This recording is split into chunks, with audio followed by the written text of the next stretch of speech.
नमस्कार, मैं सुरेश चौहान के आपके सामने संघ गाथा की महा सीरीज लेकर आ रहा हूं।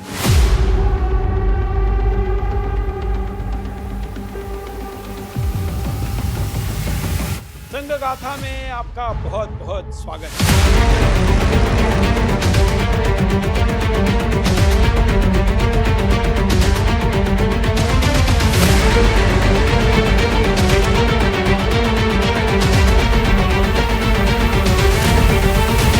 संघ गाथा। संघ गाथा के महा एपिसोड में आपका स्वागत है। इस सीरीज में आज हम वनवासियों की बात करेंगे। विविधता में एकता, यह भारत की आत्मा है। जाति, पंथ, संप्रदाय, भाषा और वेशभूषा की असीम विविधताओं के बीच भी भारत को एक अदृश्य सूत्र ने बांध कर रखने का हमारे जनजातीय समाज के माध्यम से काम किया है।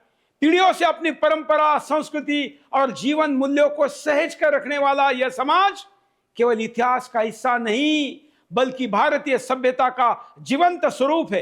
एक ऐसा मौन प्रहरी है जिसने हर दौर में भारत की सांस्कृतिक चेतना को सुरक्षित रखा है। हम बात कर रहे हैं वनवासी कल्याण आश्रम की, एक ऐसी संस्था जिसने ना सिर्फ गांव में अपनी उपस्थिति दर्ज कराई, बल्कि आज लाखों लोग इससे प्रेरणा लेकर जुड़ रहे।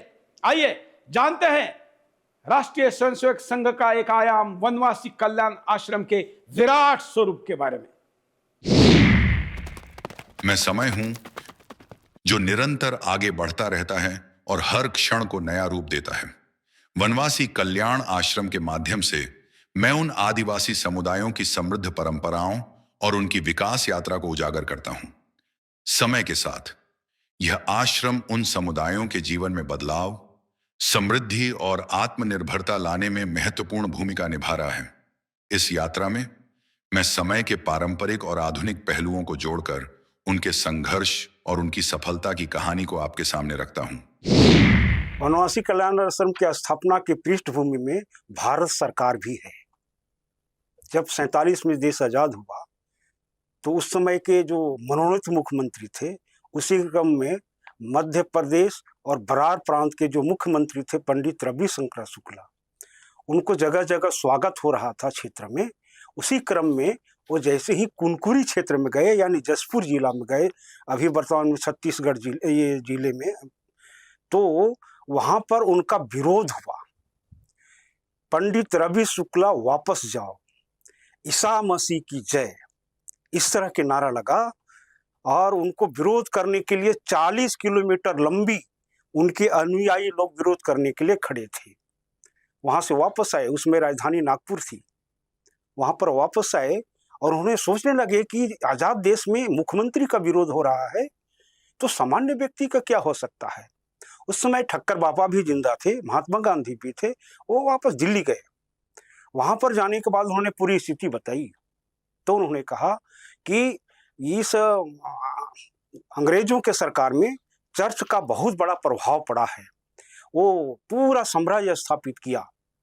तो जब वो मुख्यमंत्री की ऐसी विरोध की बात है तो उस क्षेत्र में भारत सरकार को कुछ न कुछ स्कीम करके काम चालू करना चाहिए, शिक्षा के क्षेत्र में काम करना चाहिए। ऐसे सोचकर उन्होंने एक विचार किया। लेकिन जैसे पंडित रविशंकर को विरोध किया तो उससे भी हिम्मत वाला आदमी चाहिए जो उस क्षेत्र में जाकर के काम कर सके। तो 1942 के आंदोलन में जिस जेल में अपने बाला साहब देशपांडे जो संस्थापक हैं वो थे, उसी जेल में विनोबा भावे, पंडित रवि शुक्ला, ऐसे लोग भी थे। तो उन लोग को लगा कि बाला साहब देशपांडे इस मामले में बहुत अच्छे हैं, बड़ी हिम्मत वाले हैं। तो एक वनीकर जी करके थे, उनको ठक्कर बापा ने बात करने के लिए कहा। वो नागपुर में वकालत करते थे। तो उन्होंने कहा कि ऐसा ऐसी बात है तो आपको लोग वहाँ भेजने के लिए सोच रहे हैं। तो वो कहेंगे ठीक है, हम जाएंगे। और 1 मई 1948 को वो जसपुर में आ गए और उन्हें पूरा सर्वे किया। ईसाइयों का जाल था, स्कूल था, हॉस्पिटल था, सब प्रकार का था। तोती बोलती थी। उन्होंने सरकार से कहा कि हमको 100 से ऊपर विद्यालय चलाने के लिए अनुमति दी जाए। तो कहा कि ठीक है, शुरू करो। तो उन्होंने 108 प्राथमिक विद्यालय और 15 बड़े विद्यालय ऐसा उन्होंने शुरू किया। देश के सुदूर वनों और पर्वतों में रहने वाला जनजातीय समाज सदियों से भारतीय परंपरा, संस्कृति और जीवन मूल्यों का सच्चा संरक्षक रहा है। प्रकृति के साथ सामंजस्य में जीते हुए इस समाज ने भारत की सांस्कृतिक चेतना को पीढ़ी दर पीढ़ी सुरक्षित रखा है। लेकिन यह भी एक कठोर सत्य है कि राष्ट्र की इस अमूल्य धरोहर को संजोने वाले इस समाज के लंबे समय तक उपेक्षा का भी शिकार होना पड़ा है। अभाव और विकास से वंचित रहने की पीड़ा इनको सहनी पड़ी है। लेकिन वनवासी कल्याण आश्रम ने बिना शोर किए यहाँ के लोगों के जीवन में उजाला लाया है। मैं भारत माता हूँ, सदियों से समय की हर करवट को देखती आई हूँ, जो इस पावन भूमि की आत्मा और संस्कृति की प्रतीक हूँ। वनवासी कल्याण आश्रम के माध्यम से मैं उन आदिवासी भाई बहनों के विकास और उनके उत्थान की गाथा को सामने लाती हूँ। भारत माता के चरणों में यह आश्रम उन समुदायों को नई आशा और आत्मविश्वास प्रदान करता है, ताकि वे अपने अधिकारों को जान सकें और एक समृद्ध भविष्य की ओर बढ़ सकें। इस यात्रा में मैं भारत माता के गौरव को पुनः जीवंत करते हुए उनके संघर्ष और उनकी सफलता की कहानी को प्रस्तुत करती हूँ। बाला साहब देशपांडे एक गृहस्थ कार्यकर्ता थे और गृहस्थ कार्यकर्ता होने के बावजूद भी उनके जीवन में एक भी चारित्रिक दोष नहीं है, न आर्थिक दोष है। यानी कैसे एक दूसरे कार्यकर्ता को एक ममत्व के रूप में आगे बढ़ाना ये बाला साहब जानते थे। और जनजाति समाज का जैसा भी पूजा पद्धति है, जैसा भी उनका जीवन है, वो काले होंगे, गोरे होंगे, बलि देते होंगे, नहीं देते होंगे, उनकी जैसी पूजा पद्धति है वह पूजा पद्धति बचा हुआ रहना चाहिए, ऐसा उनका कहना था। और उनका एक बार मेघालय में प्रवास हुआ। मेघालय के लोगों ने कहा कि इन्होंने कहा कि हम आपके हैं, तो वहाँ के लोगों को लगा कि ये तो ठीक नहीं है। वो बोलते हैं हम आपके हैं। ऐसा कहने का मतलब ये हुआ कि जैसे यहाँ पर चर्च के लोग आए और उन्होंने अपने अनुकूल हम लोग को ढालने का प्रयास किया, तो ये भी व्यक्ति तो अपने अनुकूल ढालने के लिए तो नहीं आया है। तब बाला साहब संभल गए और उन्होंने कहा कि नहीं, हम आपके हैं। 75 में इमरजेंसी लगी थी, आपातकाल। इसके बाद 77 में कल्याण आश्रम का अखिल भारतीय स्वरूप आया, कटक में बैठक हुई थी। इसके बाद संघ विचार परिवार से कुछ प्रचारकों को कल्याण आश्रम में दिया गया। उसमें कई लोग हैं, महाराष्ट्र के अपने बाला साहब दीक्षित, वो भी उसमें गए। तो 78 में एक उसका वर्ग हुआ, प्रशिक्षण हुआ, पूरे देश के प्रमुख लोग आए थे। और फिर 78 के बाद कल्याण आश्रम का विस्तार हुआ। सबसे पहले कल्याण आश्रम का विस्तार में डॉक्टरों का बहुत बड़ा योगदान है। जगह जगह चिकित्सालय, छोटे छोटे अस्पताल, ऐसे रूप में वो प्रारंभ हुआ है। चाहे वो बिहार का हो, मध्य प्रदेश का हो, गुजरात का हो, कहीं का भी हो, लेकिन डॉक्टरों के माध्यम से ये प्रारंभ हुआ है विस्तार होने का। बाद में कार्यकर्ता जुटते गए और आज की स्थिति में संपूर्ण देश के जहाँ जहाँ भी जनजाति समाज के लोग हैं, सब जगह अपना काम है। नगर हो या गांव हो, सब जगह अपने टीम है, सब जगह अपने कार्यकर्ता हैं। 1940 का दशक भारत में स्वतंत्रता आंदोलन अपने चरम पर था। देश के हर छोटे बड़े शहरों में ब्रिटिश सरकार के विरुद्ध आक्रोश सड़कों पर दिखाई देने लगा था। और क्रांतिकारियों के संघर्ष के बाद आखिर वह दिन भी आया जब सैकड़ों सालों की गुलामी से निकल देश ने खुली हवा में सांस ली। वो दिन था 15 अगस्त 1947। ब्रिटिश शासन से मुक्ति भले ही उसी दिन मिली हो, परंतु देश के नवनिर्माण की कहानी उससे 22 साल पहले 1925 में विजयदशमी के दिन ही प्रारंभ हो चुकी थी, जब डॉक्टर केशवराव बलिराम हेडगेवार ने दूरदर्शिता के साथ राष्ट्रीय स्वयंसेवक संघ की स्थापना की। संघ के गठन के बाद उन्होंने देखा कि मध्य भारत के छोटे नागपुर, जशपुर जैसे क्षेत्रों में भोले भाले जनजाति समाज के लोग विभिन्न असामाजिक ताकतों और धर्मांतरण गतिविधियों से प्रभावित हो रहे थे। कई क्रिश्चियन मिशनरियां बड़े पैमाने पर धर्म परिवर्तन करा रही थीं। 1947 में स्वतंत्रता के बाद मध्य भारत के मुख्यमंत्री पंडित रविशंकर शुक्ल जब जशपुर आए तो वहां काले झंडे दिखाए गए और गो बैक के नारे लगे, जिससे यह स्पष्ट हुआ कि मिशनरियां इस क्षेत्र में समानांतर सरकार चला रही थीं। तब सरकार को एक ऐसे व्यक्ति की आवश्यकता महसूस हुई जो जनजातियों के बीच जाकर सेवा कर सके, और पंडित शुक्ल जी ने थककर बाबा से विचार विमर्श कर सामने आया नाम था रमाकांत केशव यानी बाला साहेब देशपांडे जी, जो सरकारी अधिकारी के रूप में लगभग 4 वर्ष जशपुर क्षेत्र में रहे। 108 स्कूलों का निर्माण कर मिशनरियों की निरंकुश सत्ता को चुनौती दी और समझा कि परिवर्तन केवल सरकार के माध्यम से नहीं होगा। संघ के द्वितीय सर संघ चालक पूजनीय गुरु जी के मार्गदर्शन में उन्होंने 26 दिसंबर 1952 को वनवासी कल्याण आश्रम की स्थापना की। उद्देश्य था स्वाभिमानी, सुसंगठित और आत्मनिर्भर जनजाति समाज का निर्माण, जो किसी भी परिस्थिति में डटकर खड़ा रह सके और राष्ट्र निर्माण में योगदान दे सके। उन्होंने देखा कि केवल शिक्षा या चिकित्सा से जनजाति समाज का उत्थान नहीं होगा। समाज के उत्सव, त्योहार, देवी देवता, रीति रिवाज, संस्कार और पर्यावरण के महत्व को आत्मसात किए बिना कार्य पूर्ण नहीं होगा। इस दृष्टि से कल्याण आश्रम ने अपने कार्य का अखिल भारतीय स्तर पर विस्तार किया और 1977 में आपातकाल के बाद बाला साहेब के मार्गदर्शन में देश भर के 12 करोड़ जनजाति समाज तक अपनी सेवा पहुंचाई। उन्होंने कहा कि केवल मानवतावादी हितों की रक्षा ही नहीं, बल्कि वनवासियों की सनातन पहचान के लिए भी संघर्ष करना होगा, और उनके प्रयासों से आज वनवासी कल्याण आश्रम देश भर के 500 से अधिक गांवों में 2000 से अधिक सेवा प्रकल्प चला रहा है। अभी देश में 2 प्रकार का विमर्श चल रहा है। एक जोड़ने वाला विमर्श है देश को, और एक तोड़ने वाला विमर्श है। और विमर्श खड़ा होता है नगरों से। अभी भारत के जितना भी नगर हैं, सभी नगरों में जनजाति समाज के लोग या तो नौकरी कर रहे हैं या तो पढ़ने के लिए आए हैं। ऐसे लोगों से संपर्क बाकी जो विरोधी विचार के लोग हैं वो करते हैं।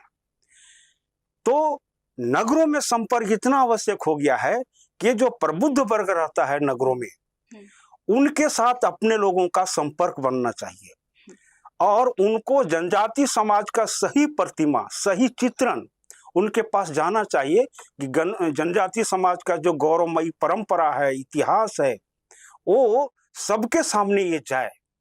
सिर्फ नगरों से पैसा सहयोग ये करना काम नहीं है, यानी नगरों के लोगों को, यानी जनजाति का सही प्रतिमा क्या है वो बताना, ये बहुत बड़ा उद्देश्य है। नहीं तो अंग्रेजों ने तो आदिवासियों का सभ्य है, ये है, वो है, ऐसा करके निकाला। तो सही प्रतिमा स्थापित हो, इसलिए नगरों का संपर्क बहुत ही जरूरी है, जैसे गांव का संपर्क है।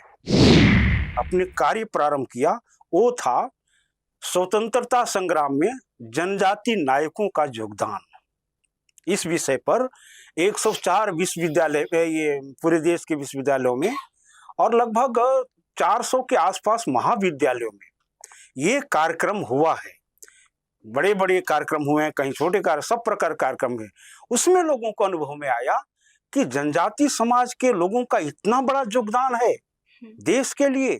जो जनजाति प्रोफेसर हैं, छात्र हैं, उनको भी मालूम नहीं, जो इतिहास के प्रोफेसर हैं उनको भी मालूम नहीं।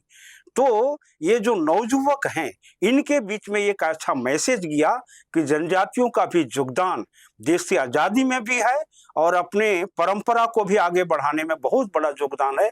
तो ये नवयुवक लोग समझ रहे हैं, तो नवयुवकों में एक जागृति आ रही है और लोगों को ये लग रहा है कि अभी तक का जो इतिहास है वो अंग्रेजों से संबंधित लोगों ने लिखा है। जितना भी अभी तक PhD प्राप्त कर रहा है लोग, ज्यादातर उसी की पुस्तकों का अध्ययन करते हैं। तो लोगों का एक विचार आया, अभी तक ये यानी शिकारी ने शेर का इतिहास लिखा, लेकिन अब हम शेरों को स्वयं अपना इतिहास लिखना पड़ेगा। वनवासी कल्याण आश्रम शिक्षा, स्वास्थ्य, स्वावलंबन और सांस्कृतिक जागरण के माध्यम से जनजातीय समाज के जीवन में सकारात्मक परिवर्तन ला रहा है। देश के गांव में संचालित 21,000 से ज्यादा अधिक सेवा प्रकल्प केवल सहायता से नहीं बल्कि सहयोग के साथ समर्पण से चल रहे हैं। विश्वास, आत्मसम्मान और आत्मनिर्भरता के सशक्त माध्यम बन चुके ये केंद्र छात्रावासों से लेकर विद्यालयों, स्वास्थ्य केंद्रों से लेकर स्वावलंबन योजनाओं तक यह कार्य जनजाति समाज को सशक्त बनाते हुए राष्ट्र की मुख्य धारा में जोड़ने का महान तप है।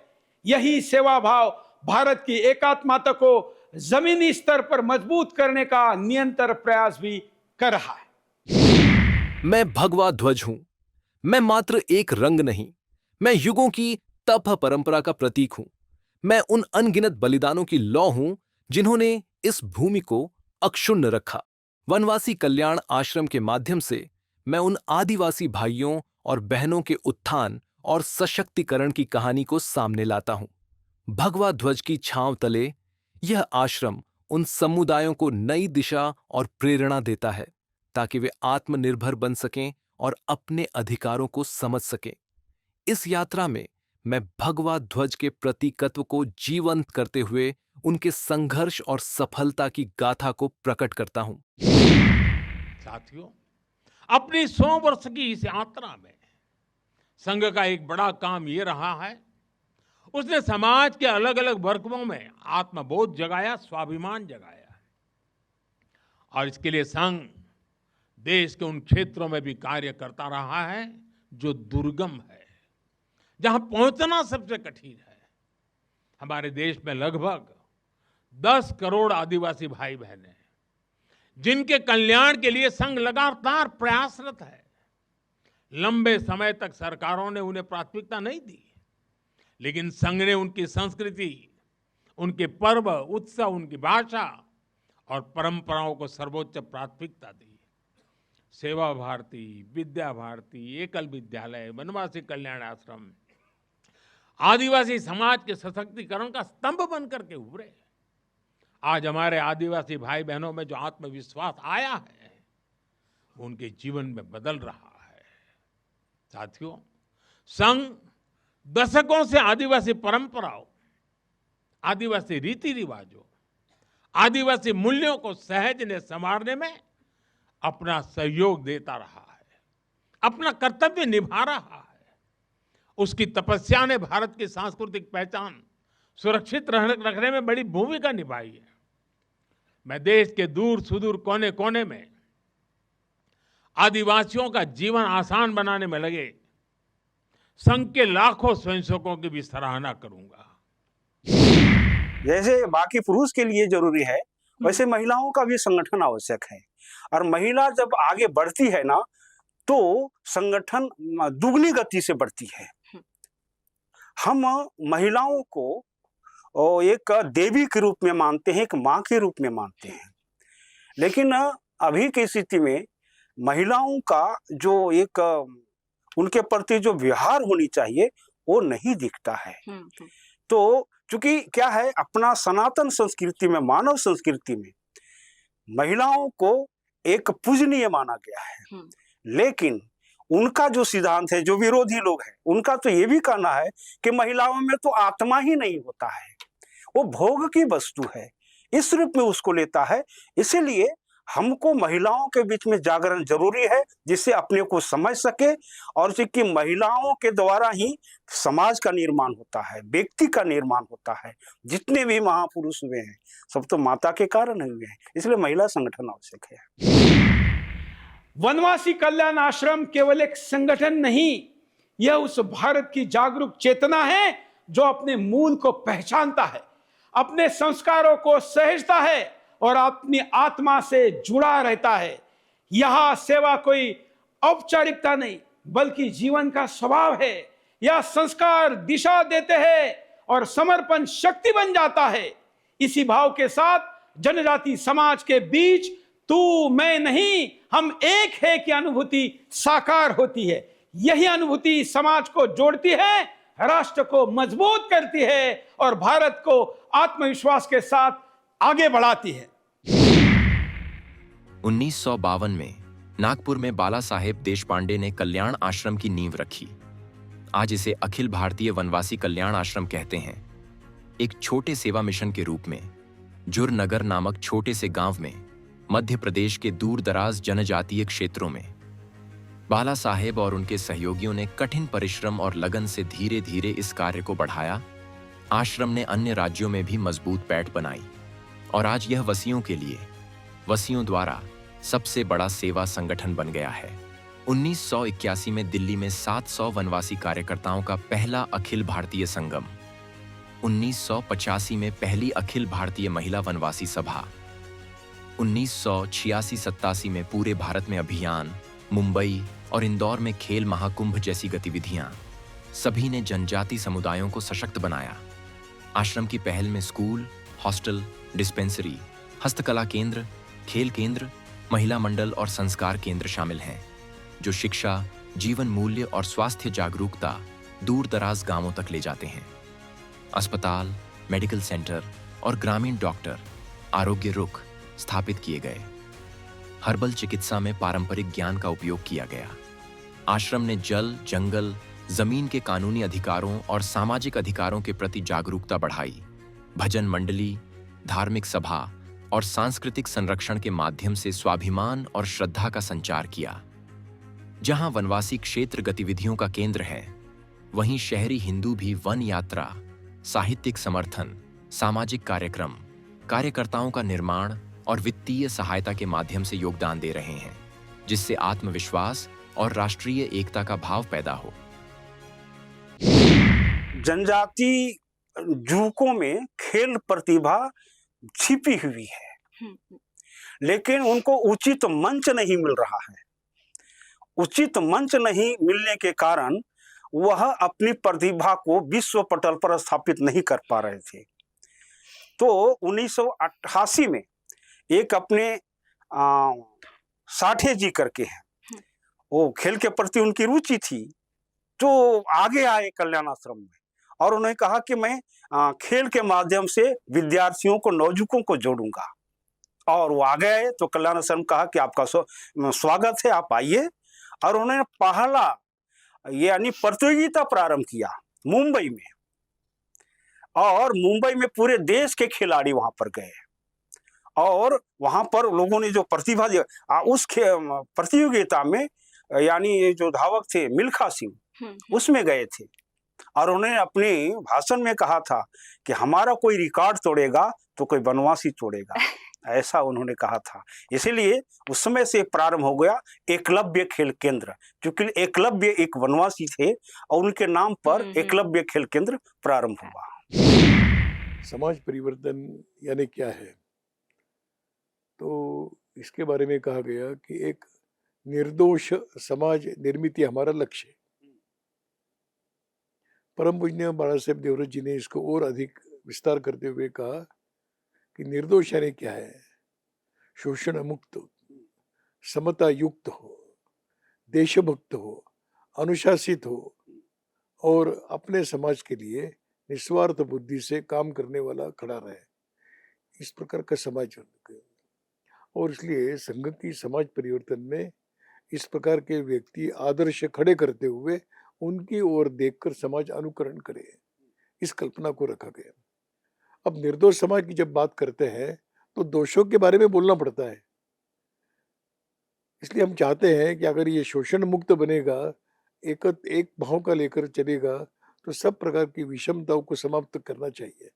इसलिए परिवर्तन का पहला बिंदु आता है कि समाज में सब प्रकार के विषमताओं को समाप्त करना है।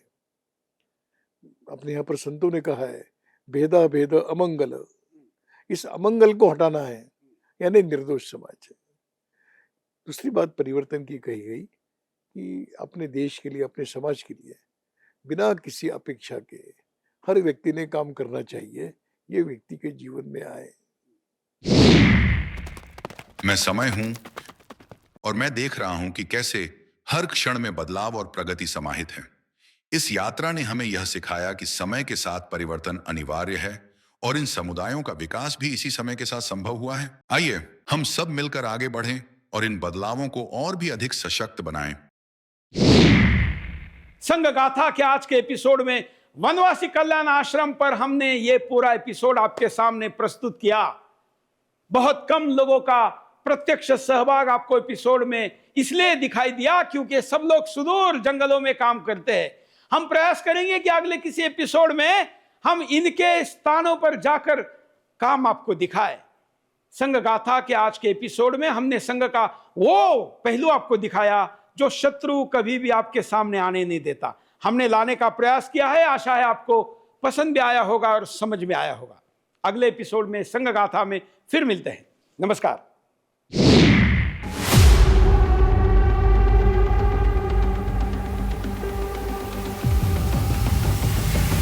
संघ गाथा में आपका बहुत बहुत स्वागत है।